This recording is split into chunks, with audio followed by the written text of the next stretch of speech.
যেটা সবচেয়ে উল্লেখযোগ্য, সুপ্রিম কোর্ট আজকে তার নির্দেশে বলেছেন যে 2 তারিখের মধ্যে অযোগ্যদের তালিকা প্রকাশ করতে হবে।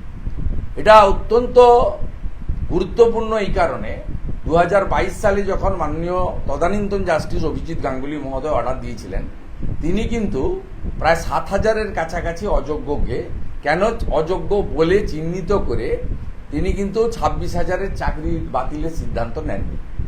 কিন্তু এই মুখ্যমন্ত্রী তার দম্ভ, উদ্ধত্ত, অহংকার এবং তার ভাইপোর নেতৃত্বে যেহেতু টাকা তোলা হয়েছে, টাকার বিনিময়ে যেহেতু চাকরিগুলো হয়েছে, অধিকাংশ চাকরি হয়েছে, আর কিছু তৃণমূলের নেতাদের আত্মীয় স্বজন পেয়েছেন, এই বিষয়ে তারা রাজ্যের তৃণমূল কংগ্রেস সরকার অযোগ্যদের চাকরি দিতে পারেন না, এটা তাদের গোঁ ছিল।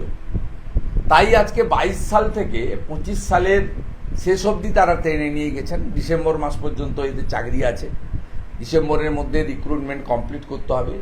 31শে ডিসেম্বরের পরে আর কারোরই পুরনো যারা আছেন শিক্ষক শিক্ষাকর্মী, যা সুপ্রিম কোর্টের নির্দেশ, সেটা আমি শুধু উল্লেখ করছি। আমার এক্ষেত্রে বক্তব্য, সেদিন 22 সালে মাননীয় অভিজিৎ গাঙ্গুলির অর্ডার, সেটা কার্যত আজকে সুপ্রিম কোর্ট স্ট্যাম্প লাগিয়ে দিল। সেদিন অভিজিৎ গাঙ্গুলি মহোদয় কিন্তু যোগ্য অযোগ্য বেছে দিয়েছিলেন। সরকার এবং আমাদের এসএসসি যোগ্যদের তালিকা দেননি বলেই আজকে কিন্তু এই পরিণতি হলো। সুবল সোরেনদের মতো অনেক কৃতি শিক্ষককে আমরা অকালে হারালাম। যখন 7ই জানুয়ারি ডেট ছিল 2025, ওই যোগ্য অযোগ্য তালিকা দেওয়ার শেষ সুযোগ সুপ্রিম কোর্ট দিয়েছিল। আপনারা জানেন যে আমরা 31শে ডিসেম্বর ভারতীয় জনতা পার্টির 15 জন এমএলএ এসএসসির কাছে যাই। এসএসসির চেয়ারম্যান দেখা করেননি, এসএসসির সেক্রেটারি দেখা করেছিলেন আমাদের সঙ্গে। আমরা সেদিন পরিষ্কার বলেছিলাম, তার ভিডিও রেকর্ডিং সবার কাছে আছে, যে আপনারা অবিলম্বে যোগ্যদের তালিকা দিন। আমরা সেক্ষেত্রে বলেছিলাম পুড়িয়ে ফেলেছেন, নষ্ট করেছেন, কিন্তু সিবিআইকে আপনারা অনেকেই অযোগ্য, অমুক তমুক অনেক কথাই বলেন। তার সিবিআই যেটা করেছিল, গাজিয়াবাদ থেকে তাদের মডার্ন টেকনোলজি ইউজ করে তারা ডিভাইস থেকে কিন্তু ওএমআর বের করে দিয়েছিল। তাতে কারা ওএমআরে চাকরি নম্বর কত পেয়েছে সেটা কিন্তু সিবিআই করেছে। All credit goes to. আজকে যে সুপ্রিম কোর্ট বলেছে অযোগ্যদের তালিকা প্রকাশ করতে, তার মানে যাদের অযোগ্যদের তালিকা প্রকাশিত হবে, বাকিরা যোগ্য।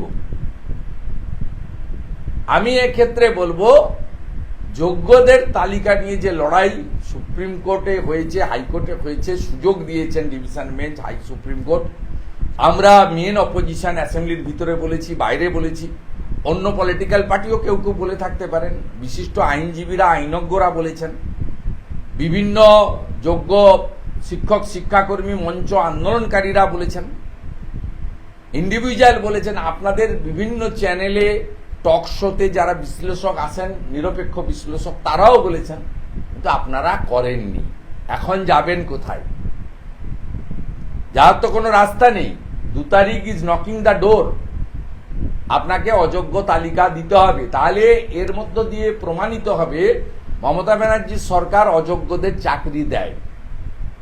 একটা নির্বাচিত সরকার, সংবিধানকে সামনে রেখে এসএসসি একটি অটোনমাস বডি, সেখানে আপনারা অযোগ্যদের চাকরি দিতে পারেন না।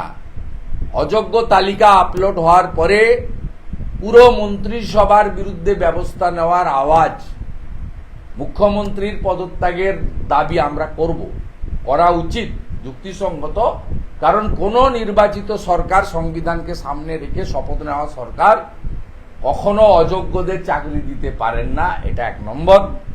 দ্বিতীয় হচ্ছে, অযোগ্যদের তালিকা 2 তারিখে এসে গেলে বাকিদেরকে যোগ্য ধরে নেওয়া যাবে। তাহলে এই যোগ্যদের নিয়ে নিশ্চিতভাবে পুনরায় তাদের জন্য কেন আর পরীক্ষা? যোগ্যদের জন্য, যোগ্যদের সেই তালিকা, যে তালিকা বহু প্রতীক্ষিত, 22 সাল থেকে 25 সাল, প্রায় 4 বছরের প্রতীক্ষা, 3.5 বছরের প্রতীক্ষা, ওইটা বাদ দিয়ে দিলেই তো বাকি সব যোগ্য। সেই যোগ্যদের নিয়ে কেন লড়াই হবে না? আমার কাছে নন অফিসিয়াল ইনফরমেশন আছে বাংলা ভাষা বা বাংলা এসব নিয়ে, যেটা আইপ্যাকের বুদ্ধিতে উনি চাষ করার চেষ্টা করছেন রোহিঙ্গা এবং বাংলাদেশি অবৈধ অনুপ্রবেশকারীদের বাঁচানোর জন্য, বিধানসভা ডাকছেন, শর্ট সেশন ডাকছেন একদিন দুদিনের। আমরা রেডি আছি, বিজেপি সব এমএলএ সমর্থন করব। যোগ্য তালিকা আপনি বিধানসভা থেকে সর্বদলীয়ভাবে পাস করান।